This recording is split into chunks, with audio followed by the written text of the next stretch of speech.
Bun găsit, dragii mei!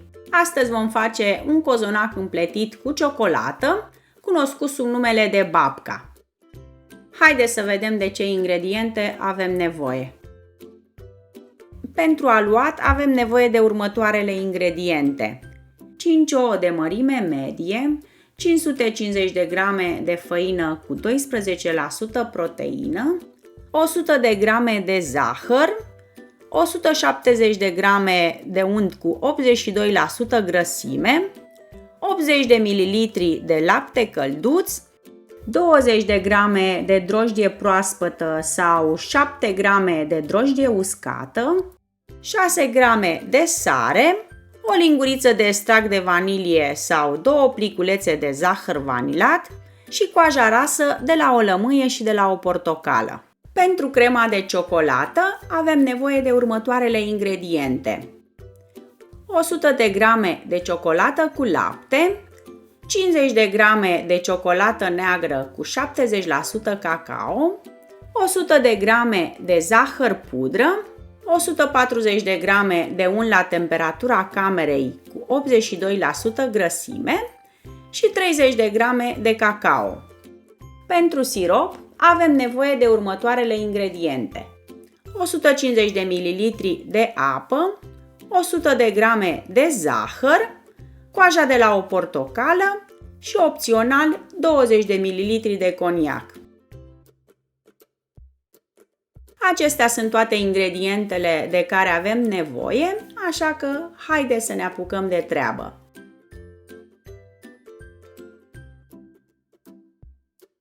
Punem într-un castronel drojdia proaspătă și o lichefiem cu o linguriță de zahăr. Adăugăm laptele călduț și omogenizăm. Aveți grijă ca laptele să nu fie fierbinte, pentru că va omorî drojdia și nu va mai crește cozonacul. Lăsăm drojdia să se activeze aproximativ 15 minute și între timp vom cerne făina. De data aceasta am folosit un robot, dar în lipsa lui se poate frământa și cu mâna. După aproximativ 15 minute, drojdia este activă, așa trebuie să arate, să formeze bule deasupra. Facem o gropiță în grămăjoara de făină și adăugăm drojdia. Peste ouă adăugăm zahărul, coaja rasă de lămâie și de portocală și extractul de vanilie sau 2 pliculețe de zahăr vanilat și le batem bine cu un tel. Echipăm robotul cu paleta pentru amestecare și îl pornim la viteză mică. Adăugăm și ouăle puțin câte puțin și mixăm la viteză mică până când vom obține o compoziție omogenă. Pentru a obține un cozonac pufos, este foarte important ca toate ingredientele solide să fie la temperatura camerei. După aproximativ 2 minute, schimbăm paleta robotului cu cârligul pentru frământare. Tot acum vom adăuga și sarea și frământăm aluatul până când începe să se desprindă de pe pereți, aproximativ 5 minute. După ce s-a format aluatul, se adaugă pe rând câte un cup de unt moale și se frământă cu mixerul până se incorporează complet în aluat. Nu adăugăm altă bucată de unt până nu este incorporată cea de dinainte.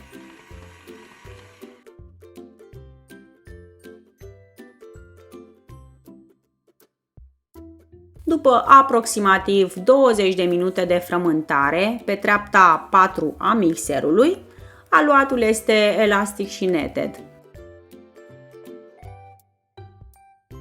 Pudrăm masa de lucru cu puțină făină și transferăm aluatul pe ea. Batem aluatul de câteva ori de masă și dăm forma unei mingi.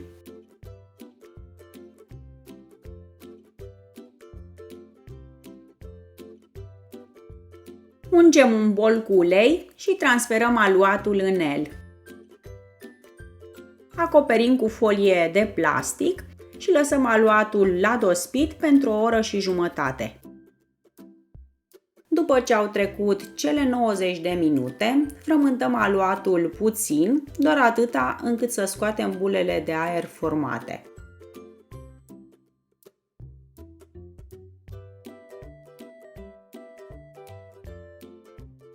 Formăm din nou o bilă și punem aluatul la dospit la frigider pentru minim 8 ore.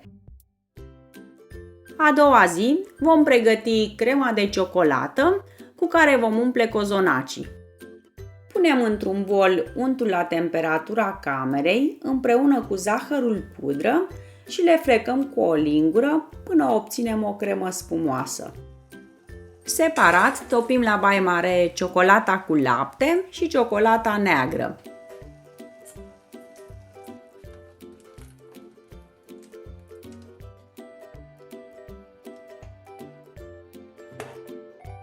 Adăugăm ciocolata topită peste untul frecat cu zahăr și amestecăm până la omogenizare.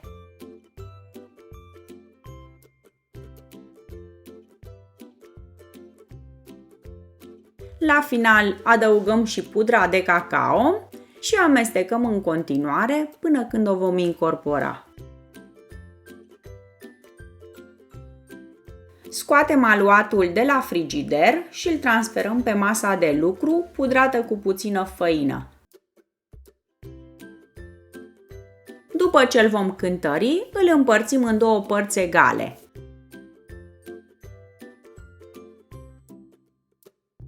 Jumătate din aluat îl punem în folie de plastic și îl dăm din nou la frigider. Cealaltă jumătate o vom întinde într-un dreptunghi de aproximativ 30 pe 40 cm. Nu trebuie să folosim foarte multă făină când întindem foaia, pentru că nu se va mai lipi ciocolata de aluat.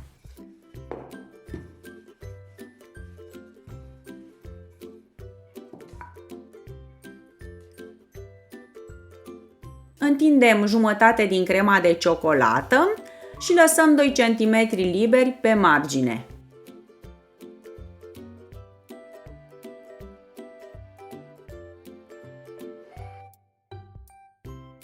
Rulăm aluatul pe lungime cât de strâns putem și îl sigilăm la capete.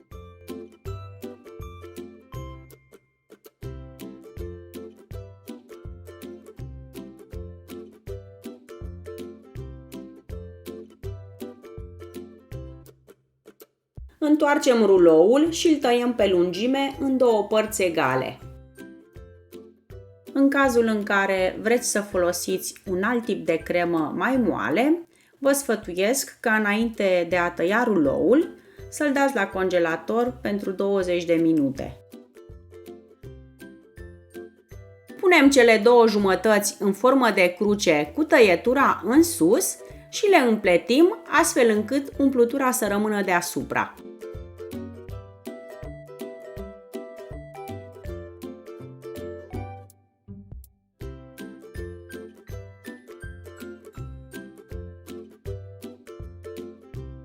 Așezăm babca cu grijă într-o tavă unsă cu unt și tapetată cu hârtie de copt.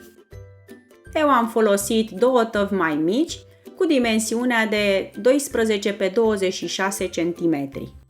Acoperim tava cu folie de plastic și o dăm deoparte. Formăm și cel de-al doilea cozonac în același mod și îl lăsăm la dospit într-un loc călduț până își vor dubla volumul, aproximativ o oră jumătate. După ce și-au dublat volumul, dăm cozonacii la cuptorul preîncălzit la 170 de grade pe treapta sus și jos pentru aproximativ 30-35 de minute. Dacă aveți un termometru cu citire instantanee, folosiți-l. Cozonacul este copt când are temperatura interioară de 90 de grade. Între timp ne vom ocupa de siropul pentru cozonaci. Punem într-o crăticioară apa, zahărul și coaja de la o portocală și le fierbem la foc mediu pentru câteva minute. Punem siropul la răcit și adăugăm coniacul în el. Eu nu voi pune în tot siropul coniac, deoarece un cozonac va fi pentru copii. După aproximativ 35 de minute, cozonacii s-au copt, îi voi lăsa să se răcească în tavă 10 minute și îi voi unge cu siropul pregătit. Cozonacii însiropați îi vom pune într-o cameră la rece și vom servi a doua zi. Dragii mei, aceasta a fost rețeta de astăzi. Sper că v-a plăcut și sper să o încercați și voi. Dacă v-a plăcut rețeta, nu uitați să o distribuiți și prietenilor dumneavoastră, să-mi dați un like și să-mi lăsați un mesaj pe YouTube. Vă pup și vă aștept cu drag și la următoarele rețete. La revedere!